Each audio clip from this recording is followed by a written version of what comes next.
Welcome to the Visionary Chronicles, a podcast dedicated to uncovering the strategies and insights that drive innovative, disruptive businesses. Join us as we explore the mindsets, cultures, and solutions powering the next generation of industry leaders and creative trailblazers. Whether you're seeking to inject new life into your organization or spark transformative growth, the Visionary Chronicles is your guide to executable, cutting-edge business strategy. Hello and welcome to the Visionary Chronicles. Again, appreciate your time being with us today on this series that we're going through over the next few weeks. This will be Chronicle number 3 in the series of the Road to Visionary Leadership.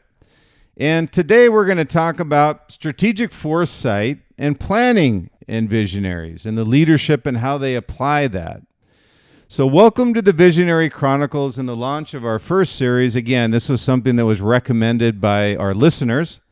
And it happens to fall in line with a new book that I'm going to be releasing in July, The Visionary Leader, The Success Principles of the World's Greatest Visionaries. And it is available for pre-sale now at Amazon, Barnes & Noble, Books A Million, and all global retailers. So this, along with my new MasterCourse from my first best-selling book, which is The Visionary Brand, The Success Formula Behind the World's Most Visionary Brands, which is available at thevisionaryfiles.com. That's a mouthful, and I appreciate you bearing with me on that. But again, this is from The Visionary Leader, the new book that I'm releasing, and it comes as a result of listeners like yourself that have reached out to me and really appreciated what we talk about here in the Visionary Chronicles and wanted to get a little bit more in depth in areas. And the first I felt being we talk about the visionary leadership. Why not the road to visionary leadership? How do I get there and how do I achieve that? So in today's episode, we'll continue on that road to visionary leadership. This is Chronicle number 3. So if you haven't seen or heard or seen number 1 or number 2, I would highly recommend you go listen to those 2 podcasts. And it'll give you a little bit better insight as to the path we're going down here with the road to visionary leadership. So I always kind of start out with a insight.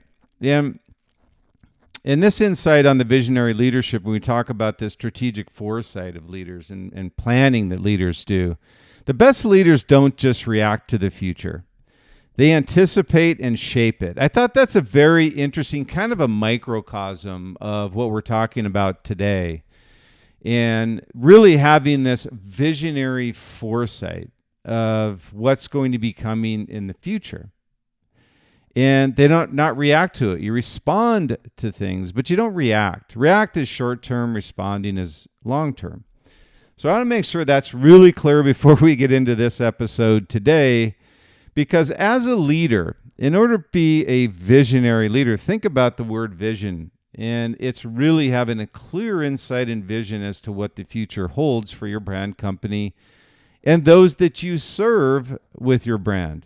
Whether it be product or service, whatever it happens to be, you need to anticipate what the future holds. And you need to shape it before it becomes molded. So today we're going to explore a few things. Today we're going to talk about the power of strategic foresight in decision making.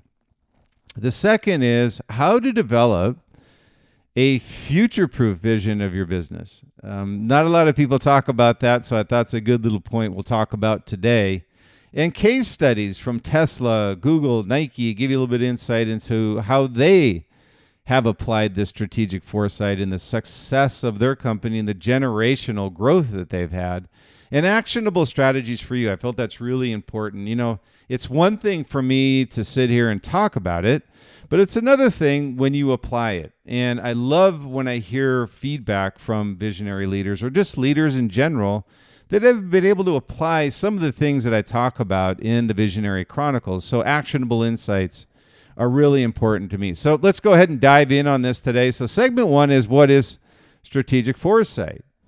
And to kind of put it in its simplest terms is strategic foresight is the ability to anticipate future trends, challenges, and opportunities before they happen. So that's strategic foresight. And ask yourself, how many times in decision making have you had to always react and never respond to anything? And I'll use COVID as an example, as many brands, companies got caught off guard by this. And I think for the most part, everybody caught off guard because it's never happened before. But for those who have set their future, identified things before they can happen, had this, not to the extent of COVID certainly, but had this in their planning process, challenges. It's not just future trends, as most people think. It's also challenges. You need to anticipate and have foresight. What if this happened? And I can tell you from talking with leaders, just to give you a little bit of an insight in those leaders that I talk with and brands that we work with at Liquid Mind, that they mostly were caught off guard. And I say mostly because those that are generational brands felt they were caught off guard, but not to the extent of those who didn't have this strategic foresight.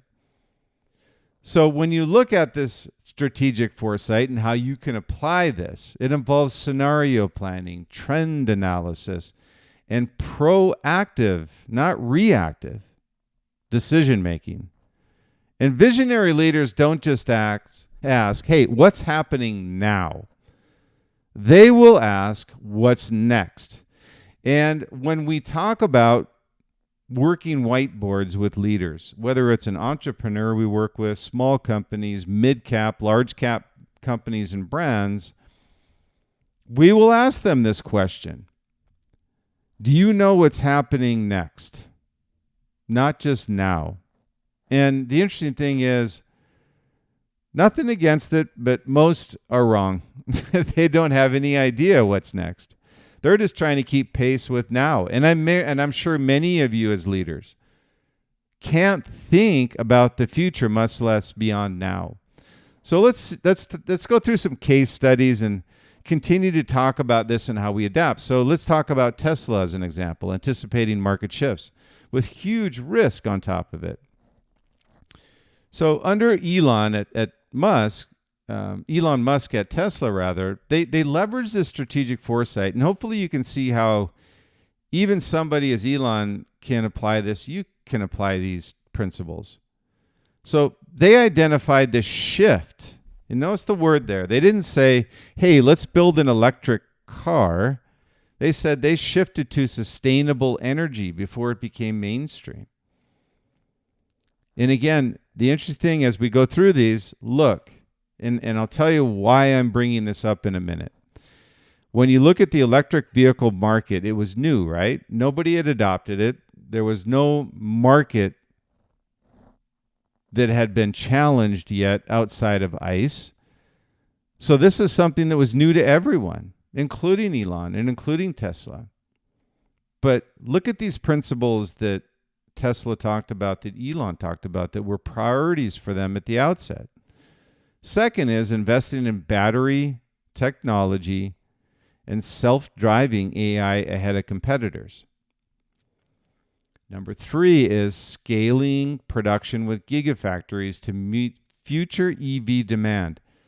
Those are 3 beautiful strategic market-shifting insights with a disruptive industry that need to be asked in this case with electric vehicles.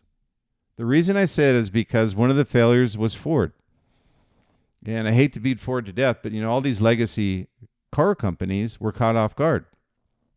They said, hey, let's just build a vehicle. So I just went through 3 things of the market-leading, by far, the market-leading EV brand in the world.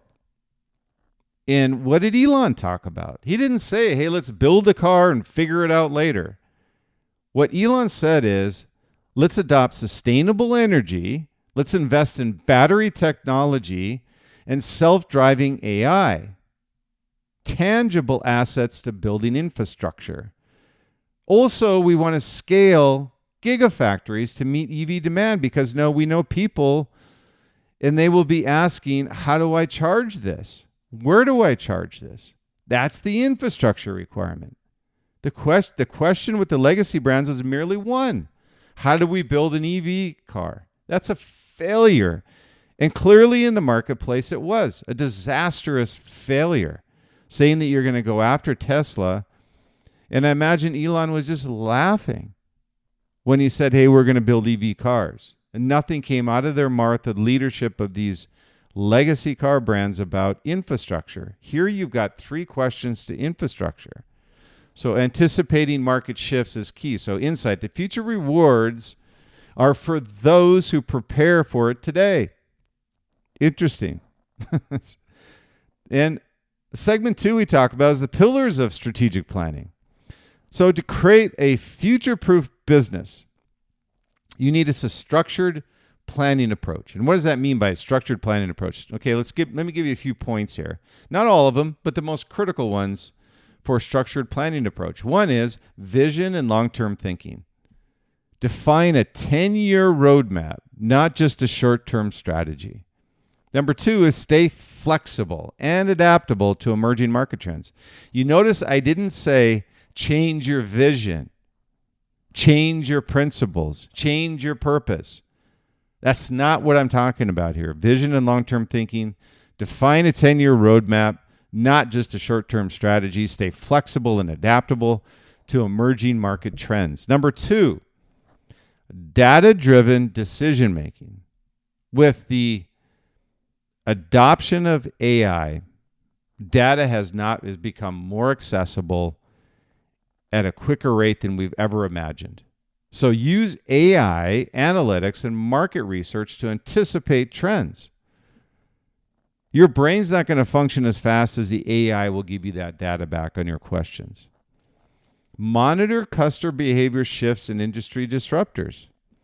And industry disruptors don't have to come from your industry. You can have adaptable disruptors where you can put those and apply those to your company or brand if it makes sense on product or services. Number 3 is scenario planning and risk management. So identify best case, worst case, and most likely future scenarios. I go back to COVID. When we talked to visionary leaders of brands where they said, yes, we were caught off guard a little. That's who I'm talking about. Identify best case, worst case, and most likely future scenarios. Yes, this was worse than they thought, but they had already anticipated something like this could happen as a challenge. So they were prepared more than other brands. And this, again, could be entrepreneurs, could be small cap, large cap, mid cap companies, whatever it is. So identify those scenarios. Number 2 is develop contingency plans to navigate this uncertainty.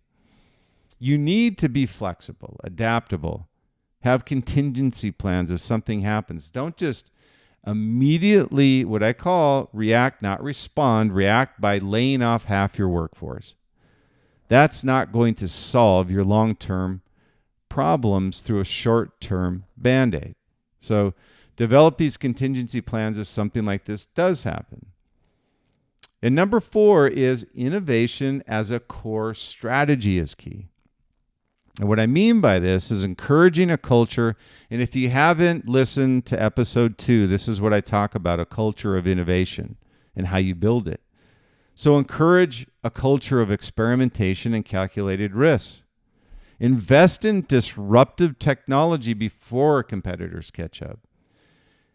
And here's a great example that we talk about with our brands now is that one of the big things we talk about on whiteboarding is AI. And they'll ask us at Liquidmind, they'll go, hey, how do we adopt AI? Because we're always on the front end of the curve of adoption. And they bring us in for critical implementations. They're more often than not reacting. They're not responding. And that's what we say. Are you reacting here or are you responding? If you want to adopt AI, I get it. That is absolutely something in a strategy you need to put in place now. But you have to have a purpose around why you're doing it, how you're doing it, where you're doing it, and how you're measuring it. So investing in disruptive technologies before competitors catch up to you.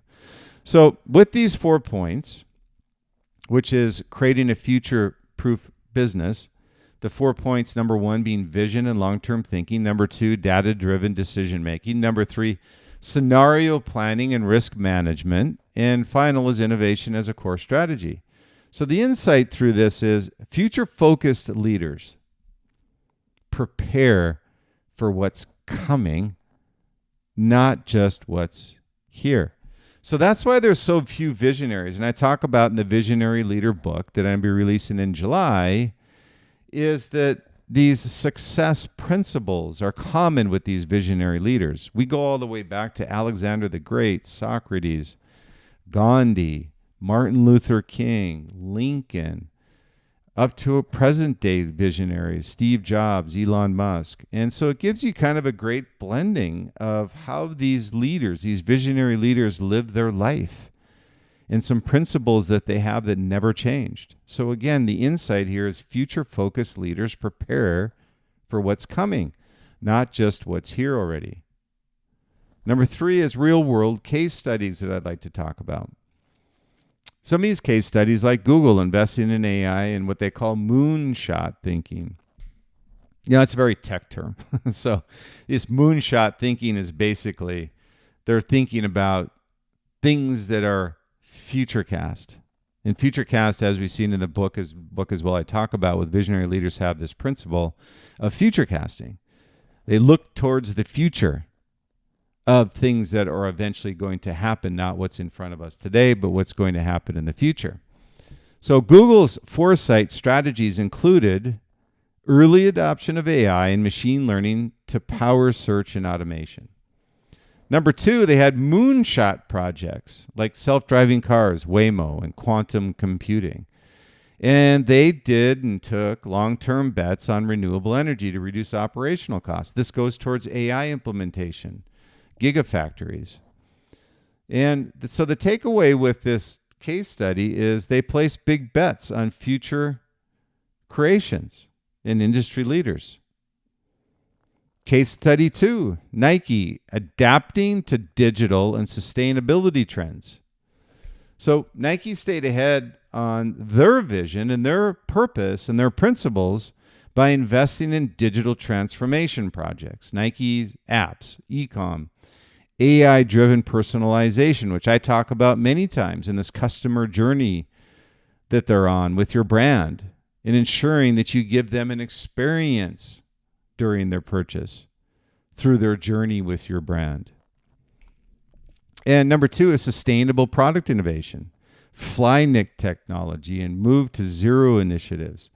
So they have these initiatives that are important to their community and to their brand and their purpose as a brand. So some may disagree, but that's okay. It's your principle. So stick to your principles and stick to your vision. They have athlete partnerships with trend-setting influences. They have collaborations with not just athletes, but with global icons who have an influence with their community. So the insight here with Nike is that anticipating consumer shifts ensures continued relevance in the market. People often ask me, well, how does Nike manage to always stay relevant? How do they manage to be a generational success? And it's because they've stuck to their vision. They always have a purpose, and they have principles that have stuck with them since Phil Knight founded the company. So number 4 is, what are some of the actionable strategies you as a leader can take? Have you thought about developing a strategic foresight strategy? That's my first question. So if you want to adopt this strategic foresight, first thing you need to do is think like a futurist. Study market signals, not just today's trends. You kind of have to look through the clouds, clear the smoke in front of you. Think like a futurist and continually do it and have it part of your habits, part of your process on a day-to-day basis. And build a what-if mindset. I love this one because when we're in ideation meetings with our brands, particularly with the designers, the question we ask is what if? Regularly brainstorm best and worst case industry scenarios. It helps you prepare for your ideation process and concept analysis. Number 3 is empower your team. Encourage employees, regardless of department. You can have a better accounting department. You can have a better customer service department. You can have a better product department. All of these things can be improved. So don't just think. Empowering means giving power to your managers. It means empowering everybody without recourse. Encourage employees to bring forward future-focused ideas. Number 4 is invest in continuous learning.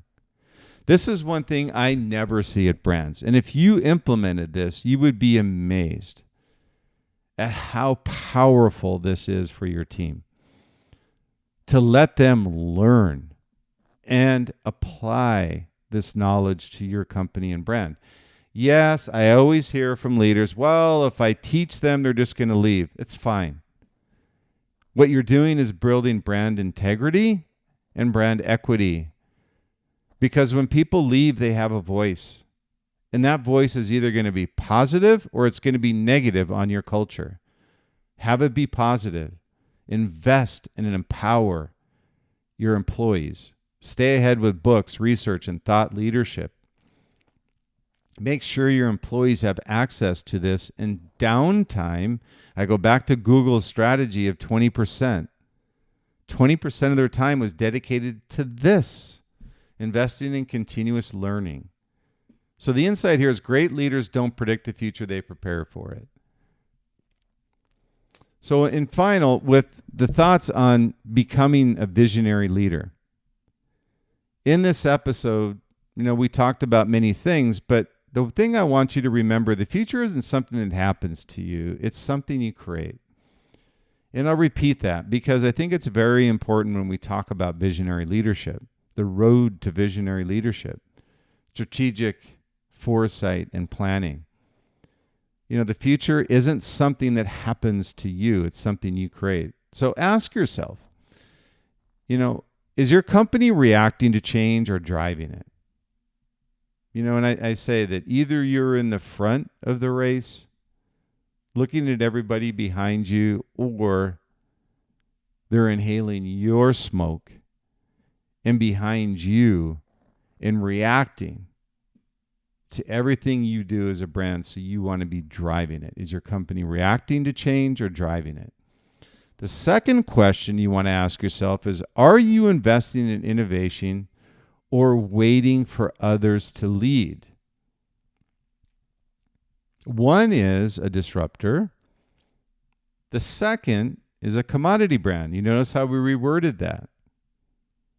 And these are questions that we ask our leaders, and they're tricky sometimes. Are you investing in innovation or waiting for others to lead? Waiting for others to lead is another word for commodity. You're not a brand. You're just a company. And the third question you want to ask yourself, how can you anticipate disruptions before they happen in your industry as a service or as a product? So ask these questions as you move along in your journey to visionary leadership, this road to visionary leadership. Cut your own path. Make sure that whatever you do, you stick to your principles, empower your team, making sure that you have a purpose and a vision to your company and a passion around what you're doing. So again, thank you for tuning into the Visionary Chronicles. And if you would, really appreciate it if you would subscribe, leave a review. And again, I know it's time, but we very much appreciate it. And share this episode with your network if you think they will find it useful. We have it up on our YouTube studio station. We have it across all podcasts. And stay tuned for next episode of Effective Communication and Inspiration from the Road to Visionary Leadership. That'll be Chronicle number 4. Again, thank you for tuning into the Visionary Chronicles. Please subscribe, leave a review if you could. It's very much appreciated. Share the episode with those who feel would benefit from it. And Until next time, keep innovating, keep leading, keep shaping the future, and tune in for Chronicle number 4, Effective Communication and Inspiration. And whether you're an aspiring leader, a seasoned entrepreneur, simply seeking some personal growth, the Visionary Leader book and the Road to Visionary Leadership series we're talking about here will guide you on that journey, hopefully to a lasting impact. So let's take this first step in your journey together. So as we wrap up this episode, I talk about this in the last two as well, real quick. The Visionary Chronicles. I've been a great opportunity to share with you. It's an upcoming book, The Visionary Leader, 6 Principles of the World's Greatest Visionary Leaders. It's nearing its release in July. And I'm inviting you, if you could, to be part of the journey. If you're interested in receiving what we call an advanced reader copy of the ebook and sharing your thoughts as an early reviewer, I'd love to hear from you. So please contact me directly at Brian, B-R-Y-A-N, at liquidmindsite.com, liquidmindsite.com. And I'll ensure you'll be one of the first to experience the insights and strategies from this hopefully transformative book for you. So thank you for your continued support, and I look forward to hearing from you hopefully soon. I always say stay true, stay authentic, be different, and be great, but enjoy the journey along the way. We'll look forward to the next Visionary Chronicles podcast.